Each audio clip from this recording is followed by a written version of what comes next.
Hi, welcome to my channel. ನನ್ನ ಹೆಸರು ರೇಖಾ. ನಾನು ಗೃಹಿಣಿ. ನನ್ನ ಗಂಡ ಕಂಪನಿಯಲ್ಲಿ ಕೆಲಸ ಮಾಡ್ತಾರೆ. ನಮ್ಮಿಬ್ರಿಗೂ ಒಂದು ಮಗು ಇದೆ. ನಮ್ಮದು ಅರೇಂಜ್ಡ್ ಮ್ಯಾರೇಜ್. ನಾವು ಕೆಲಸಕ್ಕಾಗಿ ಸಿಟಿನಲ್ಲಿದ್ದೀವಿ. ನನ್ನ ಗಂಡ ಮತ್ತು ಅವರ ಸ್ನೇಹಿತರು, ಬಾಲ್ಯ ಸ್ನೇಹಿತರು ಇಬ್ಬರು ಒಂದೇ ಕಂಪನಿಯಲ್ಲಿ ಕೆಲಸ ಮಾಡ್ತಾರೆ. ಸಣ್ಣ ವಯಸ್ಸಿನಿಂದ ಇಬ್ಬರು ಒಂದೇ ಸ್ಕೂಲು, ಒಂದೇ ಕಾಲೇಜು ಮತ್ತು ಇವಾಗ ಒಂದೇ ಕಂಪನಿಯಲ್ಲಿಯೂ ಇದ್ದಾರೆ. ಅವರ ಹೆಸರು ವಿನು. ನಮ್ಮ ಮದುವೆ ಆದ ಮೇಲೆ ವಿನು ಅವರ ಮದುವೆನೂ ಆಗಿತ್ತು. ಅವರ ಹೆಂಡತಿ ಕೆಲಸಕ್ಕೆ ಹೋಗ್ತಾರೆ. ಅವರಿಗಿನ್ನೂ ಮಕ್ಕಳಾಗಿಲ್ಲ. ಇಬ್ಬರು ಎಷ್ಟು ಗಾಢ ಸ್ನೇಹಿತರು ಅಂದರೆ ಅವರೇನಾದರೂ ತಗೊಂಡ್ರೆ ಇಬ್ಬರು ಒಟ್ಟಿಗೆ ಒಂದೇ ಬಣ್ಣದ ಬಟ್ಟೆ ತಗೊಳ್ತಾರೆ. ವಾರದ 6 ದಿನ ಅವರ ಜೊತೆಗೆ ಇದ್ದರೂ ನನ್ನ ಗಂಡನಿಗೆ ಭಾನುವಾರನೂ ಸಿಗಲೇಬೇಕು. ವಿನು ನೋಡೋದಕ್ಕೆ ಚೆನ್ನಾಗೇನೋ ಇದ್ದಾರೆ ಮತ್ತು ಒಳ್ಳೆ ಮನುಷ್ಯ ಕೂಡ. ನಾವು ಸಿಟಿಯಲ್ಲಿ ಎಷ್ಟು ದಿನ ಅಂತ ಬಾಡಿಗೆನಲ್ಲಿರೋದು ಅಂತ ಒಂದು ಮನೆ ತಗೋಬೇಕು ಅಂತ ಓಡಾಡ್ತಾ ಇದ್ವಿ. ಆಗ ಒಬ್ಬರು ಪರಿಚಯ ಆಗಿ ಒಂದು ಮನೇನೂ ನೋಡಿದ್ವಿ ಮತ್ತು ಅದಕ್ಕೆ ಅಡ್ವಾನ್ಸ್ನೂ ನೀಡಿದ್ವಿ. ದುಡ್ಡು ಜಾಸ್ತಿ ಇತ್ತು. ಅದಕ್ಕೆ ನಾವು ವಿನು ಅವರ ಹತ್ರ 10 ಲಕ್ಷ ಸಾಲ ಮಾಡಿದ್ವಿ. ಅದು ಸಾಲದೆ ಬ್ಯಾಂಕಿಂದನೂ ಲೋನ್ ಮಾಡಿದ್ವಿ. ಆದರೆ ನಮ್ಗೆ ಆಚಾರನೋ ಏನೋ ನಾವು ಮೋಸ ಹೋಗಿದ್ವಿ. ದುಡ್ಡು ಕೊಟ್ಟು ಅದು ನಮ್ಮ ಪಾಲಿಗೆ ನುಂಗಲಾರದ ತುತ್ತಾಗಿತ್ತು. ಯಾಕಂದರೆ ಅಷ್ಟು ದುಡ್ಡು ಹೇಗೆ ತೀರಿಸೋದು ಅನ್ನೋದೇ ಚಿಂತೆ.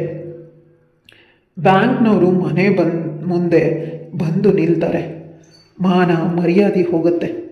ವಿನು ಅವರು ನಮಗೆ ನಿಧಾನ ಕೊಡು, ಪರವಾಗಿಲ್ಲ ಅಂತ ಅಂದರು. ಆದರೂ ನಾವು ಯಾವಾಗಲಾದರೂ ಕೊಡಲೇಬೇಕಲ್ಲ. ನನ್ನ ಗಂಡ ಇದೇ ಚಿಂತೆಯಲ್ಲಿ ಮುಳುಗಿ ಹೋಗಿದ್ರು. ಮತ್ತು ಅವ್ರಿಗೆ ಆರೋಗ್ಯ ಕೆಡೋದಕ್ಕೆ ಶುರುವಾಯಿತು. ಅವ್ರು ರಾತ್ರಿ ಇಡೀ ನಿದ್ರೆನೇ ಮಾಡ್ತಿರ್ಲಿಲ್ಲ. ಮತ್ತು ಇದೇ ಚಿಂತೆಯಲ್ಲಿ ಊಟ ತಿಂಡಿನೂ ಬಿಟ್ಬಿಟ್ರು. ಮತ್ತು ಹೆಚ್ಚು ದುಡಿಬೇಕು ಅಂತ ರಾತ್ರಿ ನೈಟ್ ಶಿಫ್ಟ್ ಮಾಡೋದಕ್ಕೆ ಶುರು ಮಾಡಿದ್ರು. ನಾನು ಕೆಲಸಕ್ಕೆ ಹೋಗ್ತೀನಿ ಅಂತಂದೆ. ಆದರೆ ಸಣ್ಣ ಮಗು ಇರೋದ್ರಿಂದ ಅವ್ರು ನೋಡ್ಕೊಳ್ಳೋಕ್ಕೆ ಯಾರೂ ಇಲ್ಲ. ಅದಕ್ಕೆ ಹೋಗಬೇಡ ಅಂತ ಅಂದರು. ಅದಕ್ಕೆ ನಾನು ಮನೆಯಲ್ಲೇ ಗಂಡನಿಗೆ ಸಹಾಯ ಆಗಲಿ ಅಂತ ಮನೆಯಿಂದನೇ ಕೆಲಸ ಮಾಡೋದಕ್ಕೆ ಶುರು ಮಾಡಿದೆ. ನಾವು ಎಷ್ಟೇ ಪ್ರಯತ್ನ ಪಟ್ಟರೂ ದುಡ್ಡು ಅಷ್ಟು ನಮಗೆ ಸಿಗಲೇ ಇಲ್ಲ. ಹಿಂತಿರುಗಿಸೋದಕ್ಕೆ ಕಷ್ಟ ಆಗ್ತಿದೆ. ಒಂದಷ್ಟು ದಿನ ಕಳೀತು. ವಿನು ಅವರು ಅಗತ್ಯಕ್ಕೆ ದುಡ್ಡು ಬೇಕು ಅಂತ ಕೇಳಿದ್ರು. ಆದರೆ ನಮ್ಮ ಹತ್ರ ದುಡ್ಡಿರಲಿಲ್ಲ. ಅವ್ರಿಗೆ ನಮ್ಮ ಪರಿಸ್ಥಿತಿ ತಿಳಿದಿದೆ. ಆದರೆ ಅವ್ರಿಗೂ ಹೇಳಲಾಗದ ಅನಿವಾರ್ಯತೆ. ಮೊದಲು ಅವರು ನಮ್ಮನ್ನು ಜಾಸ್ತಿ ಪೀಡಿಸಲಿಲ್ಲ. ಆದರೆ ಅವ್ರ ಹೆಂಡತಿ ನಮಗೆ ಚುಚ್ಚು ಮಾತುಗಳನ್ನು ಆಡೋದಕ್ಕೆ ಶುರು ಮಾಡಿದ್ರು. ಅವ್ರಿಗೆ ಗೊತ್ತಿಲ್ಲದಂತೆ ನಮ್ಮ ಮನೆಗೆ ಬಂದು ನಮ್ಮನ್ನು ಹಿಗ್ಗ ಮಗ್ಗ ಬೈದು ಹೋಗ್ತಿದ್ರು. ಇದರಿಂದ ಅವರಿಬ್ಬರ ಸ್ನೇಹದಲ್ಲಿ ಬಿರುಕುಂಟಾಯಿತು. ಇಬ್ಬರು ಮಾತಾಡೋದನ್ನೇ ಬಿಟ್ಟರು. ಜೊತೆಗೆ ಮಾತಿಗೆ ಮಾತು ಬೆಳೆದು ಜಗಳಕ್ಕೂ ನಿಂತರು. ಸಂಬಂಧನೂ ಕಳ್ಕೊಂಡ್ರು. ಇವಾಗ ಅವರಿಬ್ಬರ ಸಂಬಂಧ ಕೇವಲ ಸಾಲಗಾರರ ಸಂಬಂಧ. ವಿನು ಅವರು ನಮ್ಮ ಮನೆ ಮುಂದೆ ಬಂದು ಗಲಾಟೆ ಮಾಡಿ ನನಗೆ ದುಡ್ಡು ಬೇಕೇ ಬೇಕು ಅಂತ ಕೂತರು. ನನ್ನ ಗಂಡ ಬೇರೆ ಕಡೆ ಸಾಲ ಮಾಡಿ ತೀರಿಸ್ತೀನಿ, 1 ವಾರ ಟೈಮ್ ಕೊಡಿ ಅಂತ ಹೇಳಿದ್ರು. 1 ವಾರದ ನಂತರ ನೀವು ಹಣ ತೀರಿಸಲೇಬೇಕು, ಇಲ್ಲ ಅಂದರೆ ಚೆನ್ನಾಗಿರಲ್ಲ ಅಂತ ಹೇಳಿ ಹೋದರು. 1 ವಾರದಲ್ಲಿ ಹೇಗಪ್ಪ ದುಡ್ಡು ಹೊಂದಿಸೋದು ಅಂತ ನಮಗೆ ಚಿಂತೆ. ನಾನು ನನ್ನ ಗಂಡನಿಗೆ ತಿಳಿದಂತೆ ವಿನು ಅವ್ರ ಹತ್ರ ಮಾತಾಡಿದೆ. ಅವ್ರು ಎಷ್ಟೇ ಆದರೂ ನಿಮ್ಮ ಸ್ನೇಹಿತರು, ಅವರನ್ನು ತುಂಬ ನೊಂದಿದ್ದಾರೆ, ಸ್ವಲ್ಪ ಅರ್ಥ ಮಾಡ್ಕೊಳ್ಳಿ ಅಂತ ವಿನಂತಿಸ್ದೆ.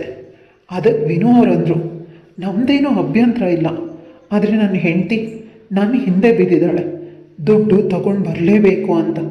ನನಗೆ ಬೇರೆ ದಾರಿ ಇಲ್ಲದೆ ನಮ್ಮಿಬ್ಬರಿಗೆ ನಾನು ಬಲವಂತವಾಗಿ ಮಾಡ್ತಿದ್ದೀನಿ. ನನ್ನ ಹತ್ರ ದುಡ್ಡಿದೆ, ಆದರೆ ನಿಮ್ಮ ಹತ್ರ ನಾನು ತಗೊಳ್ಳೇಬೇಕು ಅಂತ ಹೆಂಡತಿ ಹಠಕ್ಕೆ ನಾನು ಬೇರೆ ದಾರಿ ಕಾಣಿಸ್ತಿಲ್ಲ. ಅದು ಯಾಕೋ ಗೊತ್ತಿಲ್ಲ, ಮೊದಲಿಂದಾನೂ ಅವ್ರ ಹೆಂಡತಿ ನಮ್ಮ ಜೊತೆ ಹೊಂದ್ಕೊಳ್ಳೇ ಇಲ್ಲ. ವಿನು ಅವ್ರ ಹೆಂಡತಿ ಕಾಟಕ್ಕೆ ನೊಂದಿದ್ದಾರೆ. ಮತ್ತು ಅವ್ರಿಗೆ ಮಕ್ಕಳು ಇಲ್ಲದೆ ಇರೋದಕ್ಕೆ ಅವ್ರ ಹೆಂಡತಿ ಕಾರಣ. ವಿನು ಕಣ್ಣಂಚಲ್ಲಿ ನೀರು ಹಾಕ್ತಾ ನಮಗೆ ಮಕ್ಕಳೇ ಆಗೋದಿಲ್ಲ, ಮತ್ತು ಆಕೆಯಿಂದ ನನಗೆ ಜೀವನದಲ್ಲಿ ಸುಖ ನೆಮ್ಮದಿನೂ ಇಲ್ಲ ಅಂದರು. ನನಗೆ ವಿನು ಅವರ ಪರಿಸ್ಥಿತಿ ನೋಡಿ ಅಯ್ಯೋ ಅಂತ ಅನ್ನಿಸ್ತು. ದೇವರು ಒಬ್ಬೊಬ್ಬರಿಗೆ ಒಂದೊಂದು ಕಷ್ಟ ಕೊಟ್ಟಿರ್ತಾನೆ. ನಾನು ಅವ್ರಿಗೆ ದುಡ್ಡು ಹೊಂದಿಸೋದು ಹೇಗೆ ಅಂತ ಎಲ್ಲ ಕಡೆ ಪ್ರಯತ್ನ ಮಾಡಿದೆ. ನನ್ನ ಗಂಡ 2 ಶಿಫ್ಟ್ ಕೆಲಸ ಮಾಡಿದರು. ನಮಗೆ ದುಡ್ಡು ಸಾಲ್ತಾ ಇರಲಿಲ್ಲ. ಅವ್ರು ಹೇಳಿದ 1 ವಾರ ಸಮಯನೂ ಮುಗ್ದೋಯ್ತು. ಈ ಸತಿ ವಿನು ಬರಲಿಲ್ಲ, ಅವ್ರ ಹೆಂಡತಿನೇ ಬಂದರು. ಬಾಯಿಗೆ ಬಂದಂತೆ ಕೆಟ್ಟ ಕೆಟ್ಟ ಮಾತಲ್ಲಿ ನಿಂದಿಸಿದ್ರು.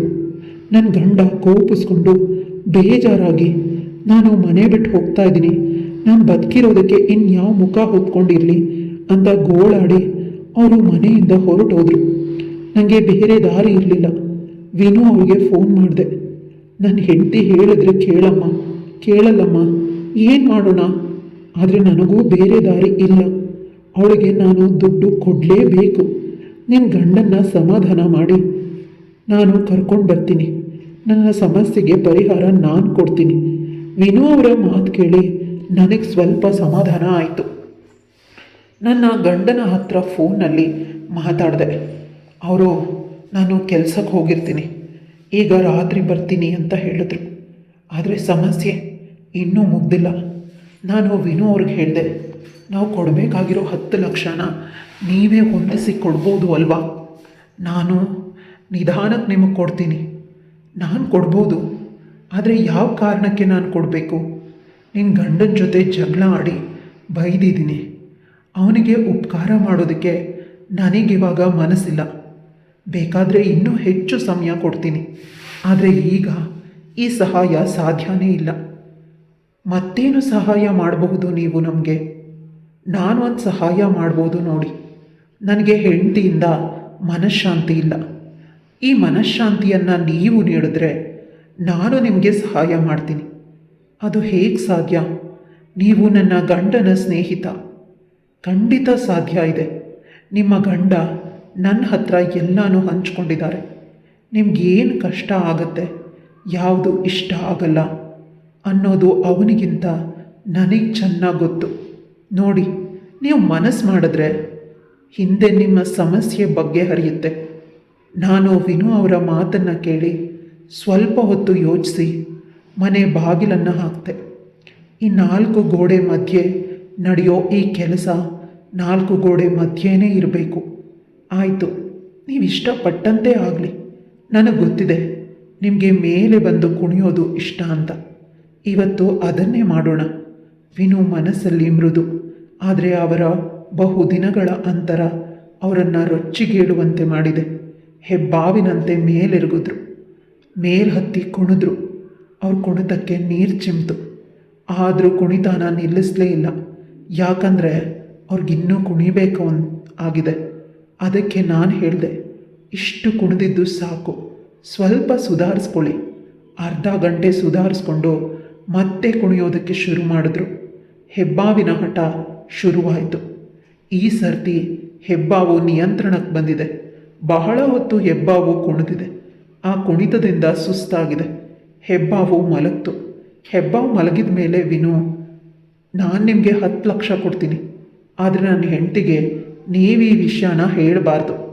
ಮತ್ತು ತಮ್ಮ ಹತ್ರ ಇದ್ದ 10 ಲಕ್ಷನ ಹೆಂಡತಿಗೆ ಕೊಡಿ, ನಾವು ನೀಡಿದ್ದೀವಿ ಅಂತ ಹೇಳಿದ್ರು. ನಮಗೆ ಬಂದ ದುಡ್ಡಿನ ಕಷ್ಟನೂ ತೀರ್ತು. ಇಬ್ಬರು ಸ್ನೇಹಿತರು ಮೊದಲಿನಂತೆಯೇ ಆದರು. ವಿನು ಅವರನ್ನು ನೋಡಿದ್ರೆ ನನಗವ್ರು ಕುಣಿತಾನೆ ನೆನಪಾಗತ್ತೆ. ನನ್ನ ಗಂಡ ಕುಣಿಯೋದಕ್ಕಿಂತ ವಿನು ಅವ್ರು ಕುಣಿತಾನೇ ಇಷ್ಟ ಆಯಿತು. ಆದರೆ ನಾವದನ್ನು ಮುಂದುವರಿಸ್ತಿಲ್ಲ, ಯಾಕಂದರೆ ಅದು ತಪ್ಪು ಅನ್ನೋ ಅರಿವು ನಮಗಿತ್ತು. ಮತ್ತು ನಾವು ಮೊದಲಿನಂತೆಯೇ ಆದ್ವಿ.